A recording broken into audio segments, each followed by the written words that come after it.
সবাই ক্ল্যাপ করি।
আলহামদুলিল্লাহ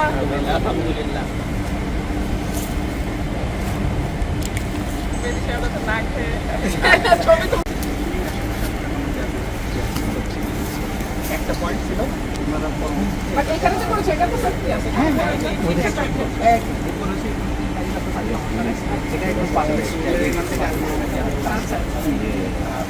এই বাউন্ডারি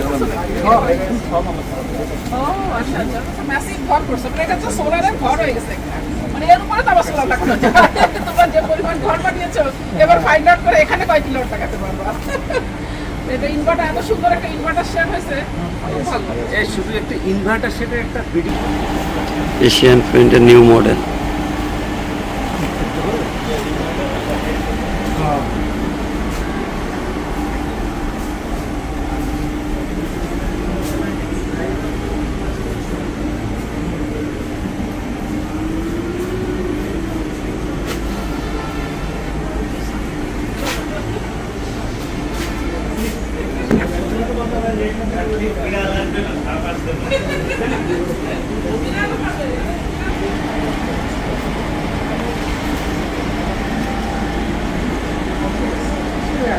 এরকম আমাদের এখানে ইনভার্টার ইনস্টল করা হচ্ছে টোটাল 7টা টোটাল এসি ক্যাপাসিটি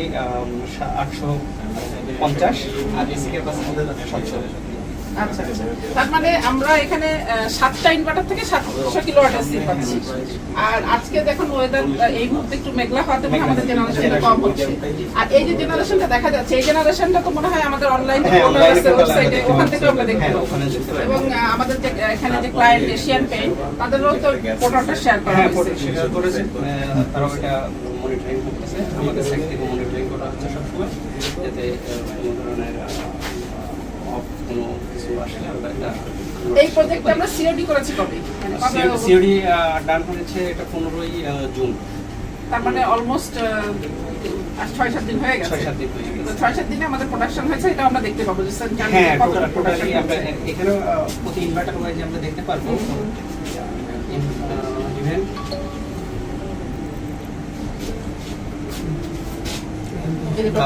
এটা হচ্ছে টোটাল আজকে 277 কিলোওয়াট হয়েছে না এটা টোটাল একদম beginning from COD 277 kilowatt hour হয়েছে আচ্ছা আর আজকে জেনারেশন হয়েছে এই যে 1000 কিলোওয়াট না সরি সো টুডে 277 আর টোটাল হয়েছে 1612 আমরা বলতে পারি 6 দিনে 1600 কিলোওয়াট আওয়ার হয়েছে মানে 1 কিলোওয়াট আওয়ার মানে 1 ইউনিট তাহলে সেই রেসপেক্টে 1600 কিলোওয়াট তাহলে 1600 ইউনিট তার মানে 1600 ইউনিট বিদ্যুৎ এই ইনভার্টার থেকে যে কটা মডিউল কানেক্টেড সেখান থেকে উৎপাদন হয়েছে এই 6 দিনে আর হচ্ছে যদি আজকের জেনারেশন দেখি সো I think এখানে আছে এই যে নরমাল এই যে টুডে জেনারেশন হচ্ছে 276 আর যতটুকু সময় আছে আমার মনে হয় 300 কিলোওয়াট উৎপাদন হয়ে যাবে সো নট ব্যাড মানে এই ওয়েদারও মানে 300 কিলোওয়াট পাওয়া so in a sense 3 hour আজকে জেনারেশন এন্ড এটা ভালোই সো অ্যাজ এ তুমি এখানে কি ইনস্টলেশনের সময় ছিলা?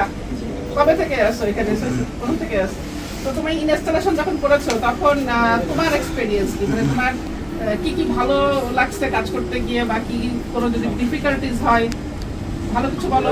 এই জায়গায় তেমন কোনো সমস্যার সম্মুখীন হয়নি, আচ্ছা, সব সুন্দরভাবে কাজ করছি, এত পর্যন্ত ভালোভাবে আছে।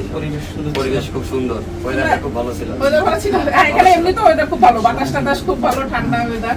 আর এখানে যে যারা আমাদের যে অফটেকার, মানে তাদেরকে আমরা বিদ্যুৎটা দিচ্ছি, যেহেতু এটা অপেক্স প্রজেক্ট, আমরা ইনভেস্ট করেছি, আর এখান থেকে যে পরিমাণ বিদ্যুৎ উৎপাদন হচ্ছে তারা আমাদের থেকে একটা রিডিউস রেটে, মানে গ্রিডের অফ পিক যে রেট তার থেকে রিডিউস রেটে তারা আমাদের থেকে বিদ্যুৎটা কিনে নিতে পারবে। তো এই এশিয়ান পেইন্টের থেকে কি সহযোগিতা পেয়েছে? এই তোমরা যে কাজ করলে, কাজ করার সময় তোমরা তাদের থেকে কি রকম সহযোগিতা পেয়েছো? আমরা কাজ করার সময় সমস্ত আমাদের হচ্ছে ইকুইপমেন্ট যেগুলো হচ্ছে আমাদের পিপি, হার্নেস, সেফটি গ্লাভস সবগুলো আমরা হচ্ছে মেনে চলেছি। আচ্ছা, এবং ওরা যেটা করছে সেটা হচ্ছে যে এখানে সেফটি যে ম্যান্ডেটরি যে রুলস গুলো আছে সেগুলো মেনেই তারা কাজ করছে। Very good. So, এই যে সেফটি রুলস মেনে কাজ করা হয়েছে, কি টাইপের সেফটি রুলস ছিল এদের? সেফটি রুলস হলো হাইটের উপরে উঠতে কাজ করতে হলে এখানে হার্নেস, ম্যান্ডেটরি, হেলমেট, তা হার্নেস ব্যবহার করার জন্য কি আমরা হার্নেসের জন্য কোনো রেইলিং সিস্টেম করেছি? এখানে এক্সিস্টিং রেলিং সিস্টেম আছে। আচ্ছা। সেখানে যদি প্রয়োজন হয় তাহলে সেখানে আমরা অ্যাঙ্করিং করেছি। আচ্ছা আচ্ছা, তো তারপরে অ্যাঙ্করিং করে জি, জি। তোমরা সেফটি প্রোটোকল ম্যানেজ করেই ইয়ে করেছো। জি, জি, জি। শু টু পরছো সব সময় না? জি, জি। ওকে, এই শুই পরছো? হ্যাঁ, safety shoes আছে। সেফটি শু, সেফটি হেলমেট, জি, জি। গ্লাভস কাজের সময় ব্যবহার করছো আশা করি। ওকে, ইভেন্চুয়ালি ম্যাম আমাদের এখানে বড় আমাদের অ্যাচিভমেন্ট এখানে জিরো ইনসিডেন্ট হয়েছে। ওকে, আলহামদুলিল্লাহ। হ্যাঁ, এটা একটা বড় achievement, কারণ পুরো কাজটা করার সময় কিন্তু অনেক কাজ, কারণ এখানে সোলার বান্ডেল ইনস্টল করতে হচ্ছে, ছাদে উঠে সেফটি প্রোটোকল ম্যানেজ করে, তারপর Environment-টা অনুকূলে ছিল। হ্যাঁ, মানে so এই তাদের পুরো